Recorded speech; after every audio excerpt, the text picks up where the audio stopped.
All right, everyone. I would like to welcome you back to my show. It's been quite some time since I've done a show.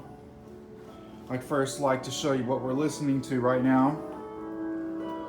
This is a wonderful record I acquired about 2 years ago. We are listening to the first side, which it features David Dubal, a well-known individual who interviews many people who play piano, but who you never actually get to hear play the piano. So here are all the pieces so that you may look them up in your own time, because I'm going to speak over everything. Now this video will be mainly about me talking about all the new sheet music which I have just acquired. I've just gone through it. It's taken about an hour to organize what I feel is worth reading through, alphabetizing and organizing the many composers and types of music into their own categories as best as possible. I'm keeping the collection separate from my own sheet music collection right now. I just don't want to assimilate it together just yet. And let's dive right in first to the main stack of straight up classical music. Now here's a Rachmaninoff piano compositions book, quite old. You can tell by the price, for $150. It's very interesting is that it's hardback, and it looks innocuous and rather thin.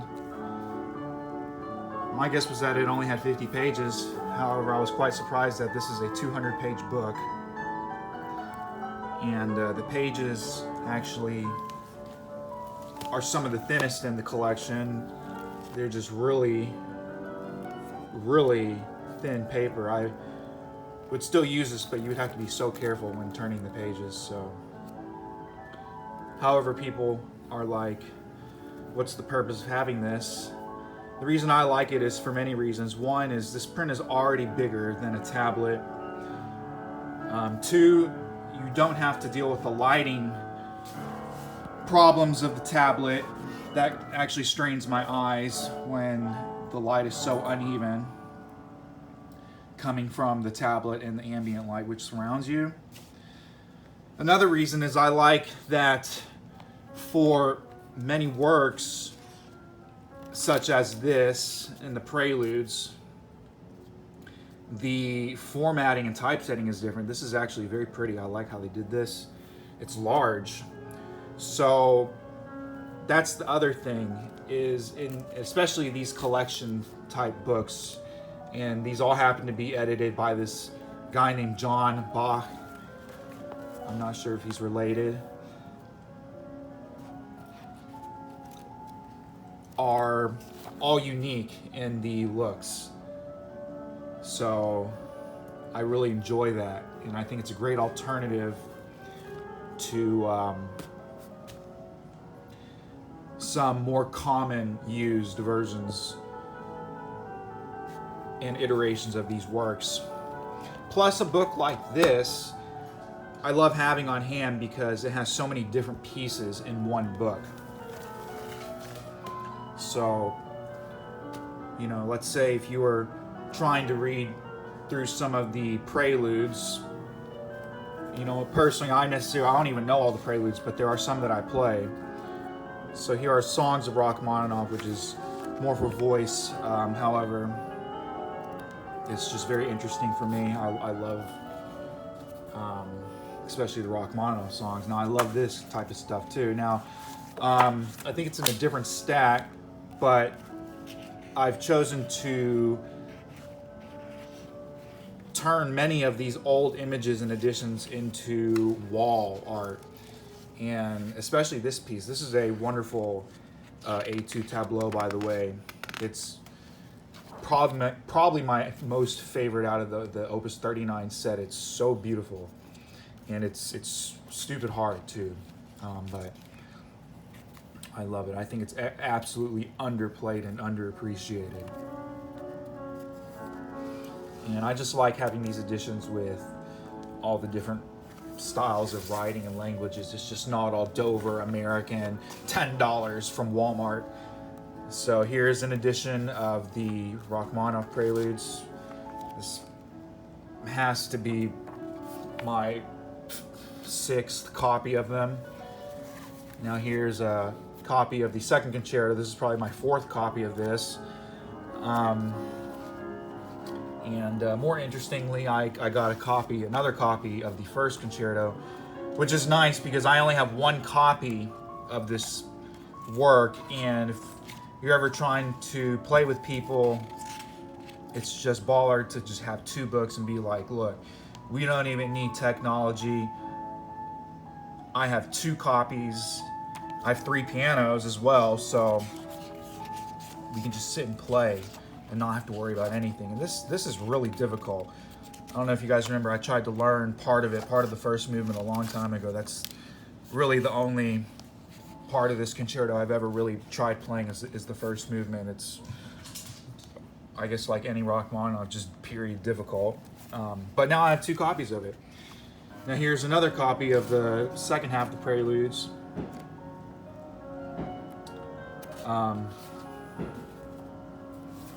This is just random. This is just by itself. I'll probably hang that on the wall. Now here's some of the Bach, the Czerny edition of the Preludes now and Fugues. Now, so this is actually probably one of the most uniquely different editions of the Bach. Like here, I studied this Prelude. Look here, he adds these 2 harmonies in, and so anyways, I'll just say this is an addition to study. I'm not even going to get into any kind of discussion about tempo. Now this is very cool too. I saw this in the pictures and I was like, oh my god, yes, because it looks kind of, oh, it's just the fugues, and why would you want all the fugues and not the preludes, right? And you open it up, and the way the music is printed for each fugue, depending on the number of voices, each voice is laid out separately. And of course there's text on the bottom, which I like. And that's kind of what I'll say is that's also what you don't get when you're downloading these PDFs. And if you do have stuff like that, it's usually very outdated or you need to translate it. Not that it's not interesting, I'm just saying it's, again, convenient for me to have the book. Now this is cool. It's the whole St. Matthew's Passion, which I will say I did not have in book form. This is another curiosity too. I love songbooks from other countries and stuff, and this was one of the reasons why I picked up the collection. You know, I don't even know what this stuff is going to sound like. This is another edition of just some songs and stuff. Very, very cool.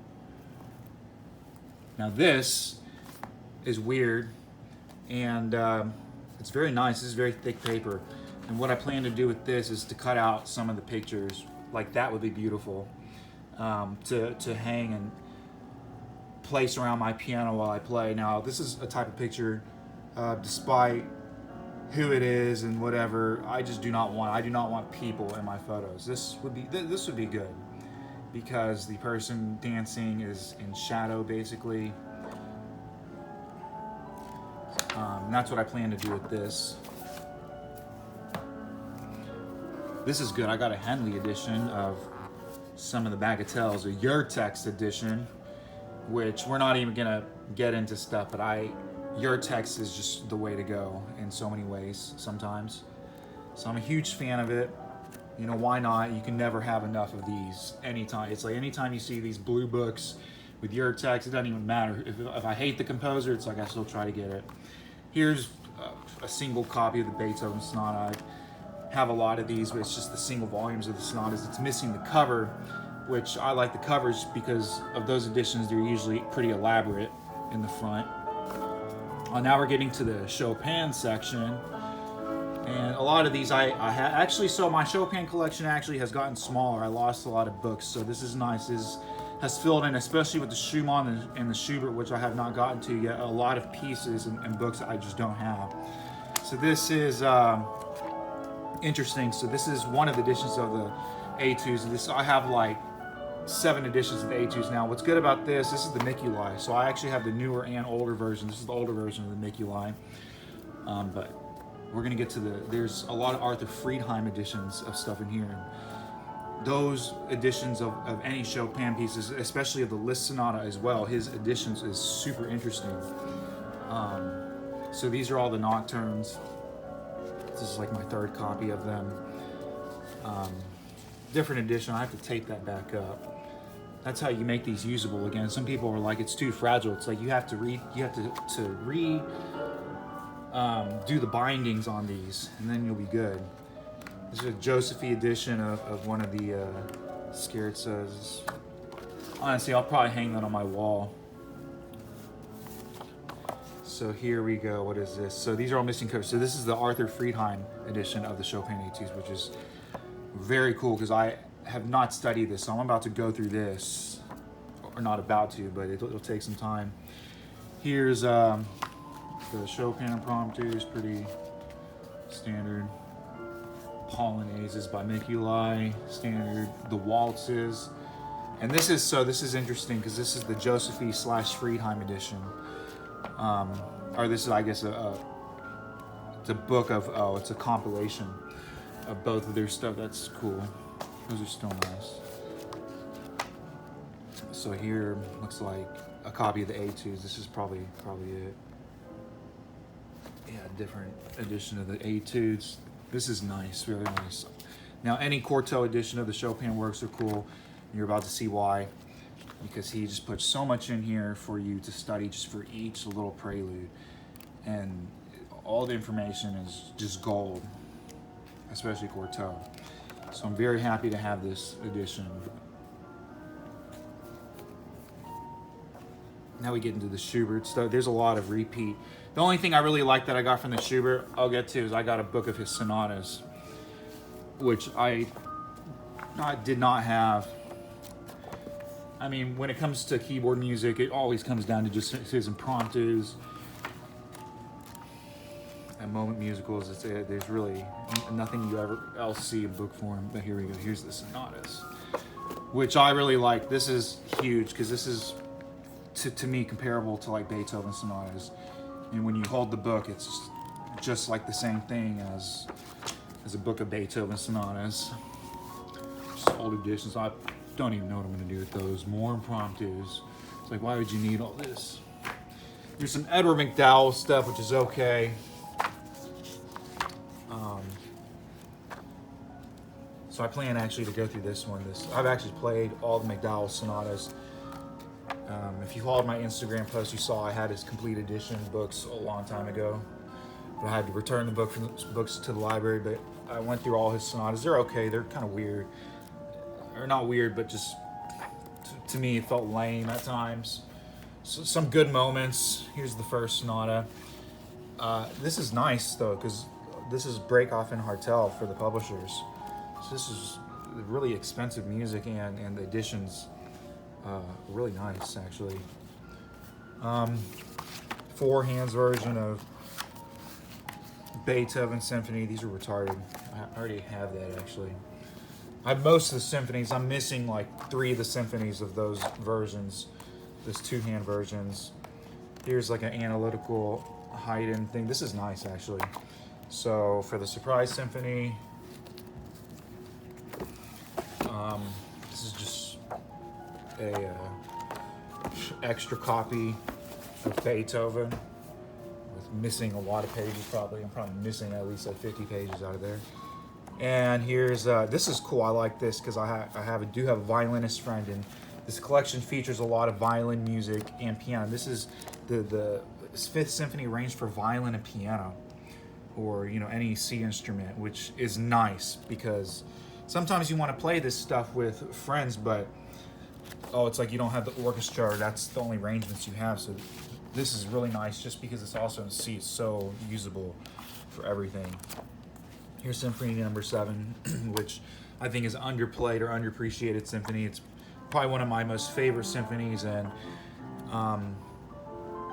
ones that I enjoy the most. I can't say that about all the symphonies. So now we'll go to this other section. This is stuff I went through, and this is just like I want to play first. Here's a copy of the Goldberg Variations, which I'm going to start to use studying. I like it's got a pretty hefty preface right there of all extra stuff. This Debussy, I only like this because the print is so big and the book is so big. It's really nice. So I'm going to play through that. I like this. It's the Valse, but arranged for piano solo from this Arinsky piece, which is really nice. It's a great waltz. Kind of corny. I don't know why that's in there. So this is nice. This is the Hungarian Fantasy for solo piano, and that's, if you guys know, that's an orchestral work, like Higas Haile off the 14th solo piano Rhapsody, except it's like I guess like a solo version of Totentanz or something. It's very nice, very cool. So, and I've played the 14th Rhapsody a long time ago, so that's a beautiful one. This is just some Ravel. These are all single works, but I like, if you know, especially like a piece like that or something, or like this one, the Daisies. So this is like stuff I just plan to just read through eventually. This is a beautiful piece, and also this edition, I'm just really happy I got it. So this is another thing that I've never had the sheet music to, the Burlesque, the Strauss. It's a crazy piece. Kind of funny, sounds like Liszt to me. This is nice. This is just like simple versions of opera tunes, but it's a nice way to get familiar with famous stuff. And here we have some stuff that's not in English. Very nice. Oh yeah, it's the Seasons by Tchaikovsky. That's what this is. A weird edition, so old and original. I think this is a great piece. I'll probably try to record this in the future. It's within my level to play. A bunch of Strauss stuff. So I plan to go through this because I think this is also just typical sheet music that you just never find. So it's all the arrangements from a lot of his famous stuff. Schumann book. I like this because it's a collection, and I'll say for Schumann, he's, you know, like the Rachmaninoff is something you'll always see, but to find selected compositions of Schumann in a book like that is kind of different. Now this is cool. I like this. The Rubinstein Concerto in D minor. I think this is my third copy of it. The Nocturne of Debussy. Now I like this too, these two Scriabin books. Right now, if you guys are following me, I'm playing a couple of Scriabin preludes. So I really like that I got this book of it, the Scriabin preludes, along with this one. Some nice pieces. The Caesar Front, I like this too. It's the Symphony in D minor for piano solo. This is just too cool because with all orchestral works, once I see the score and I'm able to play through it, I'm like, oh, this is what the orchestra's playing. Because sometimes, I'll just say all the time when I hear the orchestra, it's just so blurry to me. Especially once they start trying to interpret stuff, and once you see the score, then it's just much easier. So to me, more clear, and you can basically hear everything that's wrong that's being played. This is great as well. Another Caesar Franck piece. I'm gonna go through these, you know, because I've actually never played this, so I know it's a famous piece, but I think this is a great way to get into the Caesar Franck, and I love this. It's the Samuel Barber Sonata for piano. I have the same edition too, a couple of his other works, the Excursions, but I think the Sonata is the best thing. In particular, his piano music is just really limited. It's like probably like 100 pages altogether. This is great too because I don't have the chromatic piano and fugue. This is great. I'm gonna play this on the organ. Second half of the Debussy. This is one of the reasons why I got it. It had this edition, Chopin Gaudiowski Etudes. It's insane. some Prokofiev.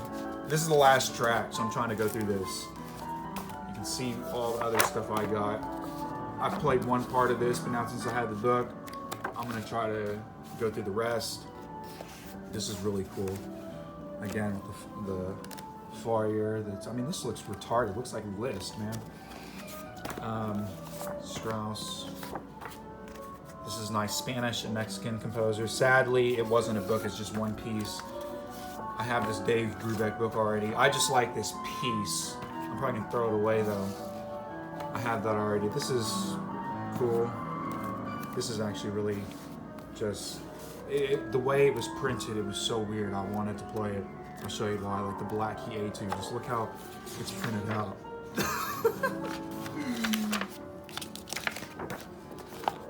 And since this is the last track, I'll leave it with this. And I guess the other books are nice, but they just don't have time for this video. And I think I forgot to talk about this, but this image of Rachmaninoff looks retarded. He's like, what the fuck is going on? One of his eyes is smaller than the other, like he's got Down syndrome or he drank too much. And I understand what they're trying to do, because this is a similar image from his 78 record sets of his concertos. They put his face on there like that, but this is just like the worst interpretation of his face I've ever seen. So if you enjoy my videos, enjoy my channel and stuff, please subscribe. I don't have Patreon or anything else, blah, blah, blah, blah. Like and share. Bye.